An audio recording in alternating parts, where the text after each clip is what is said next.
wagon wheels, prairie crust. This dirt road ain't made to rust. Couple of books. Hello, everyone. It's Dennis Tardan, and welcome to Reasonably Spontaneous Conversation. What you and I are listening to is a cut from Corrie Lynn Green's new album, Time to Be Brave, called Gold Rush. It's an astonishing song. You're going to love it and the whole album. But even better, we happen to have not only this song, but we have Corrie Lynn Green and her producer and collaborator, Doug Fearn, on the show today. Hello. Hello, Dennis. Hello, This Dennis. is a treasure. I am so proud to be here as you guys are about to drop this beautiful collaboration. Congratulations on this. Corrie, how do you feel as a brand new parent to this beautiful album? Yeah, I couldn't be prouder of this album. I just feel like we've been working really hard for a couple of years, and this album is kind of the pinnacle of all of that learning and all of that growth. And the songs just came together at the right time with the right people. And I feel like it's going to be an album that everyone should hear. Doug, you've worked with musicians from all over the world. You're a Hall of Fame producer, and you found Corrie. You said, I want to work with this woman, and look at what you guys have produced. Tell me your experience on this. Well, I first heard Corrie's song Blow Away, which is the title cut from her first album, and I was blown away. And I just said, I don't know anything about this person, but I love this song. I love her voice. I love her attitude. I love her accent. I want to work with her. And fortunately, the person that had introduced me to Corrie, we hadn't met in person and didn't for a long time, put me in touch. And this was during COVID, so we didn't meet in person for months and months and months, but we talked a lot and found that, we had the same goals and the same sensibility when it came to what we wanted to do with the wonderful songs that Corrie wrote. Corrie, what is the theme of this particular album? If you could, Time to Be Brave, this is a time for all of us, I believe, in humanity. We all have to stand up. Yeah. Now, there's no more passivity, no more when we can do this. We've got to do that. And that's what I feel about. So could you talk a little about that, please? Yeah, I think this album is about strength. I mean, strength in me to stand up and believe in myself enough to put these really strong songs out into the world. And not just that the songs are so strong, but my attitude in them to totally be myself, to use my quirky voice in exactly the way that I want to, and to have some character in that. Time to Be Brave is about reflecting on your strength and not being afraid or sort of hiding in the shadows anymore, saying I want this and we're going to do this and we're going to spread this into the world. So that's what it means to me. And I think the songs all have a lot of grit and a lot of strength and tell the stories of my life and stories from outside, looking in as well. Now, Doug, you were telling me a story about Gold Rush and how that came about, because I happen to find, now I don't know about you, and I know that I talk to parents who say, well, I can't choose among them. I love all my children the same. I have a problem with Gold Rush is because I can't stop listening to it. So I can't. It's something about that song is just driving me. I love them all on the album, but this one just doesn't. Doug, could you tell a little? You told me earlier about that. Yeah, well, Dennis, there's nobody on the planet that's heard that song more times than I have. It's got to be in the thousands. I mean, this was a lot of work, and I still, I'll be sitting at my desk and I'll just say, I want to hear that. And I'll just put it on because I never get tired of it. Yeah. And this album, the whole album was just sort of last minute pressure thing because, Corrie has a busy life. And normally we have a whole bunch of songs that we've recorded demos for, and we go through and we pick the ones we want for the album. This one, we were living on the edge. And it was just like one song after another was completed. I mean, Corey, some of those songs were completed the night before. Yeah, I mean, literally, Gold Rush had been sort of half written and I thought it was complete. But the night, like 2 days before I went up to record it, I was typing out the chords and the lyric sheets for the musicians. And I basically wrote a whole nother verse and a whole nother that whole end chorus the night before. And I did it while typing, and and it was always like that. We were always right on the edge. I was always like, I'm not going to make it, we're not going to be able to do it, and boom, the best song ever would just be there. It was like magic.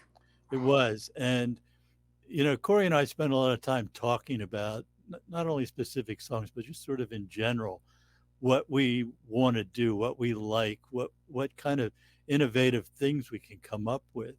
And in this case, we were talking about songs that don't have a defined chorus in the sense that it's the repeated lines over and over. And I said, you know, you don't have to make the chorus work that way. You can just continue the story into the chorus. So Yeah. in this song, there's only that one section. That's just two lines, I think, that are repeated, Yeah. and all the other choruses are all new parts of the story. So I was really pleased that we were able to that Corey was able to make that work, because it was challenging. And Yes. then, you know, like she said, she was here. We were talked about it that night while we were eating dinner, and I said, you know, can we add some more to it? Or I think she already had that in mind, and she went off and wrote the last half of that song that night. Yeah. Yeah. Oh, yeah, that is that's amazing. And in that song, because I love it so much, but I feel it is a story song of a woman wronged. When you Yes. are wronged, and not only that, I'm not only going to follow you, but I'm going to follow you over time. Into the I'm going to future. follow you over time. And this is you want to know how much that hurt? You want to know what that is? I'm going to go over the centuries to be able to do, from that time, because I'm going to let you know. And it just, and so the humor in that, the irony in that of her, Yes. it was just fabulous. Yes. I just adore it. Yeah, there was something about writing from the past, that whole story from the past, and this woman getting treated in this way, and her ability to haunt him, but also all of the choruses are future time. And that was one of the best. I just loved that transition, and I loved being going into that modern woman who's going to get her revenge. I Yeah. love the story. It's just it's a fantastic story, and our director Renee was telling me about that the part of the genre in the Appalachian genre are murder are Murder murder ballad. murder ballads and this sort of stuff. Yes. So is this a cousin of that? It's probably a cousin. I definitely don't consider it a murder ballad.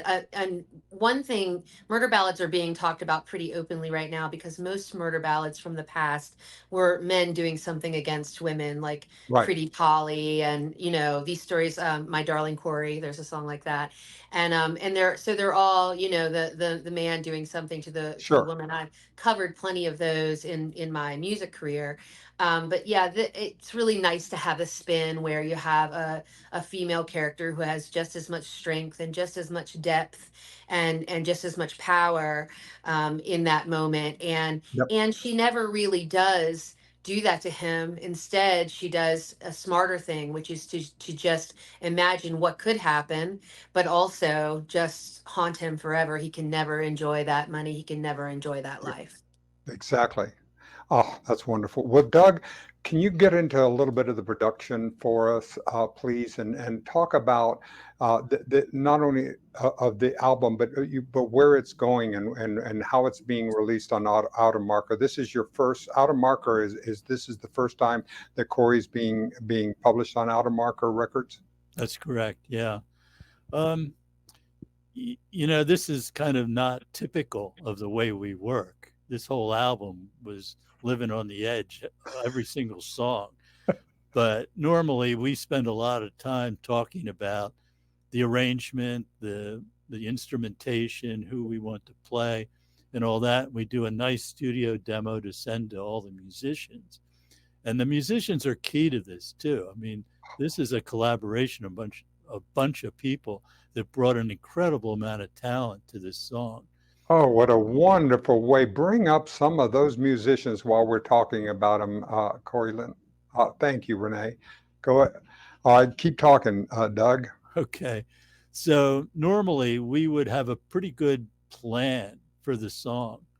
But, in this case, I think just about every song on this album, it wasn't until really we got all the musicians in the room and we always start the same way. She plays the song for them. They've heard the demo. In this case, the songs were demos that she had recorded on her phone. And normally we give them some a little more polished, but they still understood. And that picture there is a good example of us working on the song, because everybody's not in place. They're just sitting around on the floor and figuring out the parts everybody's going to play. You can see John O'Reilly there on the right hand lower corner, who's the drummer. He's not playing drums.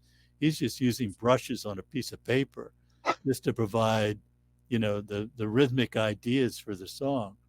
And, that's an very important time. And we generally spend an hour to maybe an hour and a half on that aspect of it before we even talk about recording. Ideally, we would do that, on another day, but we never have that luxury. It all has to be done that day. So it's really important for us to make sure that the musicians all understand the song and what we want out of it. They're excellent. They're very good at knowing what the song needs.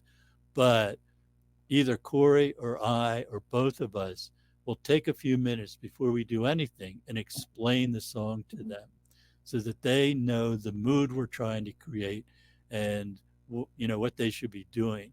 And once everybody starts playing, then it's my job to just sort of sit in the middle of all this and just say, that's great. Remember how to do that, because that's a really good part. Or on occasion, I'll say, that's a great part, but it's not for this song.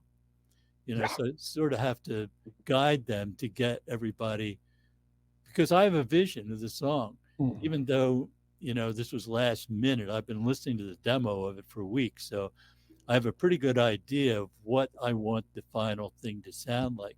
So it's important for me to explain to them my vision of the song, explain Corrie's song to them, and so they get that. And we're just so lucky to have such great players on these sessions, and they get it. I mean, I don't have to tell anybody anything twice. They know it. They're such seasoned studio players. They just know. When I explain it to them, they know what to do. And they bring their own ideas. So there's times when they'll be coming up with something, and something that neither of us had ever really thought about, and it's just like, holy cow, that's perfect. Yeah. So there's a collaboration. There is we know of in film and television, there are directors who go, you only read what's on the page and you don't ever deviate from it.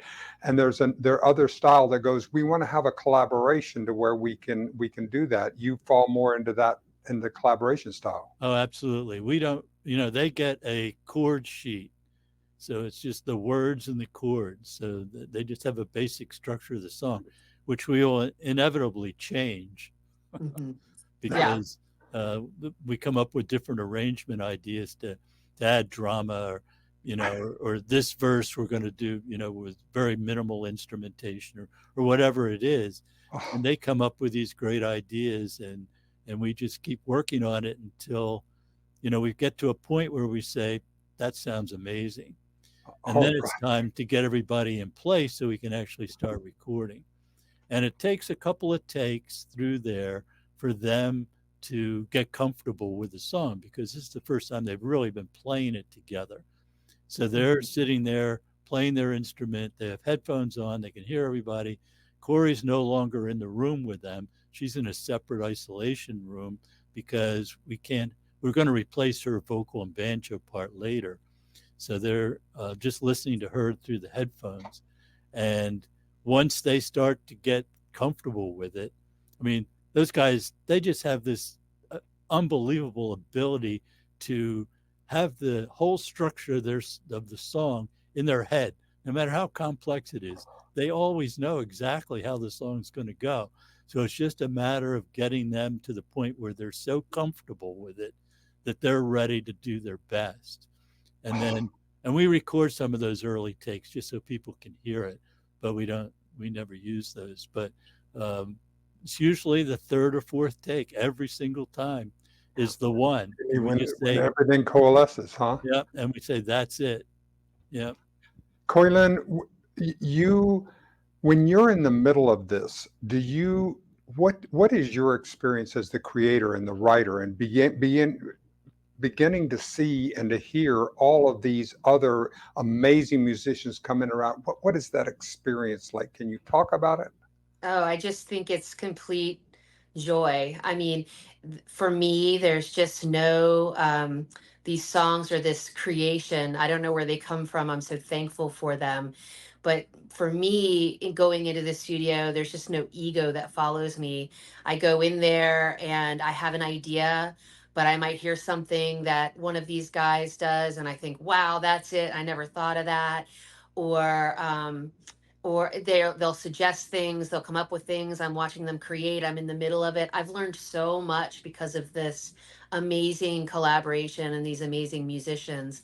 And so I kind of like to see where it'll go. I mean, occasionally, very rarely, we'll get on the wrong track. That's where Doug really comes in to say, wait a second, are you sure? And he'll kind of reel us back in and get us going again. But the instincts of these guys, and having worked with them for so long now, they really know me. And if I explain the song and they know the emotion, that's all I really care about.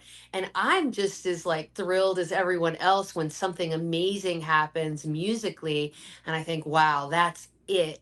And we have all these players in position now that on this album that it's just absolutely, it feels like we're just so in sync.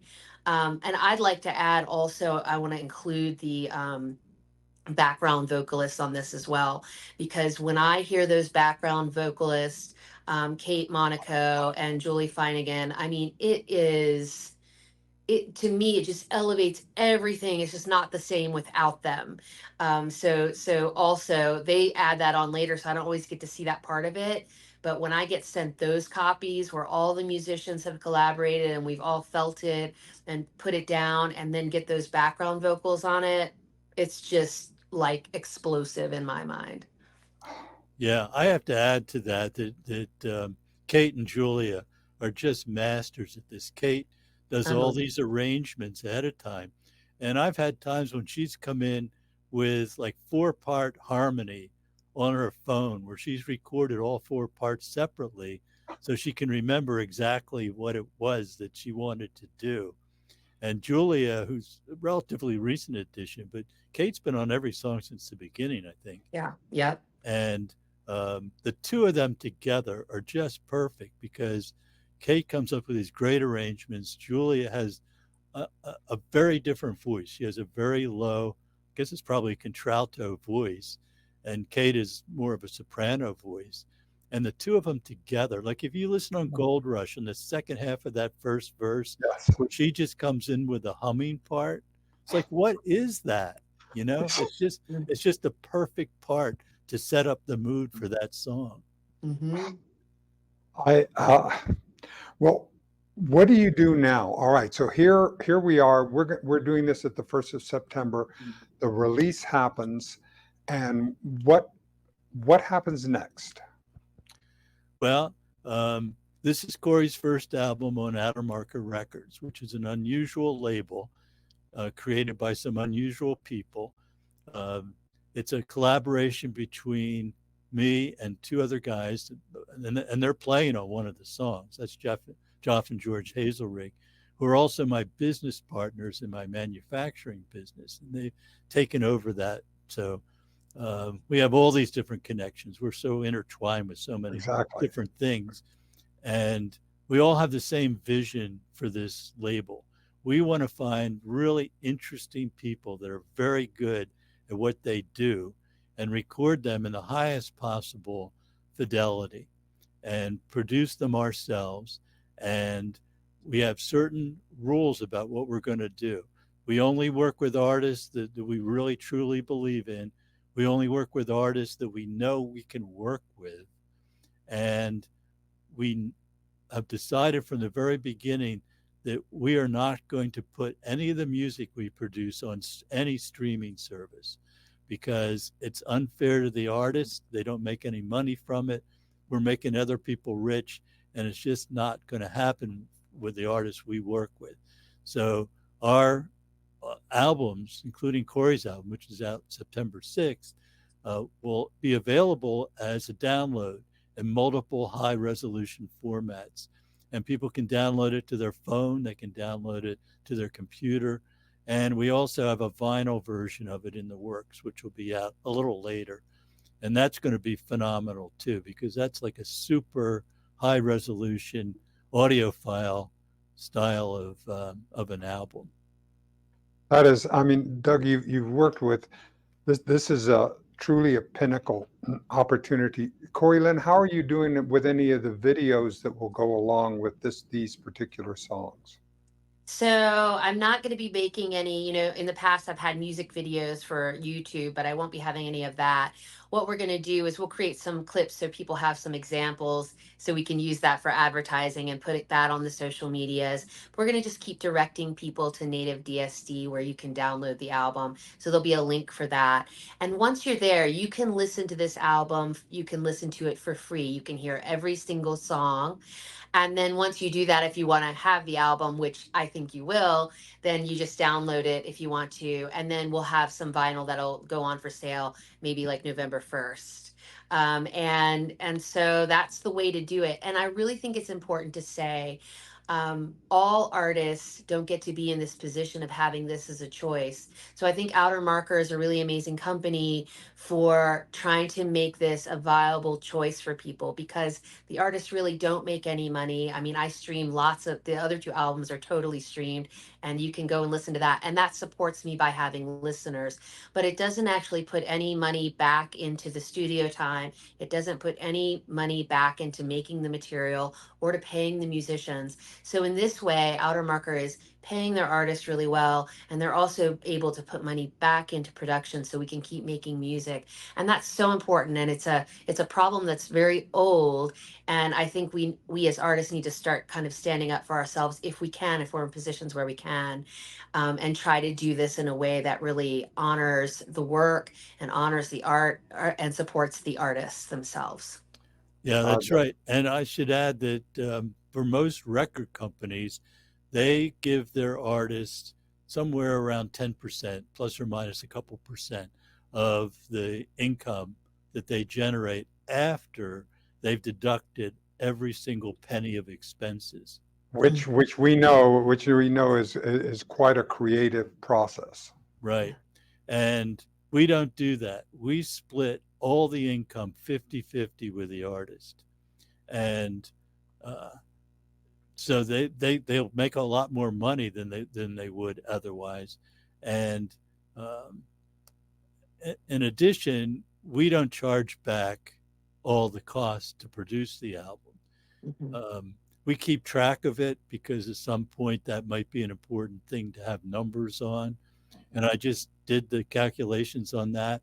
And for this album, it was $58,000 that it cost to make. Wow. But we're not charging that to Corey's royalties. She gets penny one from this. And that's the way we want to work. Our goal is to get good artists and get them out there. Fortunately, for us in the record label, we have other sources of income. We don't have to depend on this. I mean, we love to make money from it, and we do make some. Sure. But the main thing is to make sure the artists are treated fairly, because we've worked with artists for years, decades. The Hazelrig brothers as their own performing artists They know what it's like. They know how they get ripped off as artists. And we just don't want to do that. We want to be fair to the artists. They're the ones that deserve it. They made the art. Well, Corrie, it is such a pleasure to get a chance to know you over time and then to watch this, to get something, because I am not, I have not studied nor spent time in your music genres. So it takes me a while to sophisticate my ears to be able to come up. Boy, have I gotten there. You have educated and grown me. And this opportunity to be able to see this album, to be able to see how it's going to spread person to person, however we can do in order to be able to help that happen, we want to be able to do it. So, but what a pleasure. Well, what haven't we said about the album, about or your experience, Corrie, that you want to say and want to make sure you have on this show? Yeah, well, thank you so much for having us on, number one, and for supporting my career the entire way. It's been really meaningful to me, and you have watched me grow. And I think growth is what you're going to find in this album. I think you're going to find strength in this album. But I also want to say it's still rooted for me in Appalachia, where I'm from, and still telling the stories of where I'm from and what I believe to be true about that place. So I think it's culturally important. I think it's timely, and I think it is time for us all to be brave. Time for me to be brave, and time for you guys to check out this amazing new album. You won't be disappointed. Boy, you know how to land it, Corrie. Well done. Well done. Thank you very much, Corrie Lynn Green, for Thank your you. presence and for your grace and your talent and your tenacity. And Doug, for your wonderful, I call you my friend, and I'm getting an opportunity to continue to learn and to grow from you and with you. And I deeply appreciate that you guys coming on the show. That's our pleasure. And I should say that I've worked with thousands and thousands of artists over the years. And Corrie is so far ahead of anybody else as far as her musical ability. I mean, we just fit together so perfectly in our ideas of what her songs need. It's Yeah. effortless. It's Yeah. totally effortless. And there's no question in my mind that this album is the best thing, the thing I'm most proud of anything I've ever done. Thank you, Corrie Lynn. Thank you, Thank Doug. you. And thank you, audience. You know what it is. You know this is a time to be brave. And this and all the links to Outer Marker and all will be on the website and on what we're putting out. So thank you, everyone, and we'll see everybody soon. I left home, desert land, California, shifting sand. You took things you wanted, man, put a gun in your hand. If I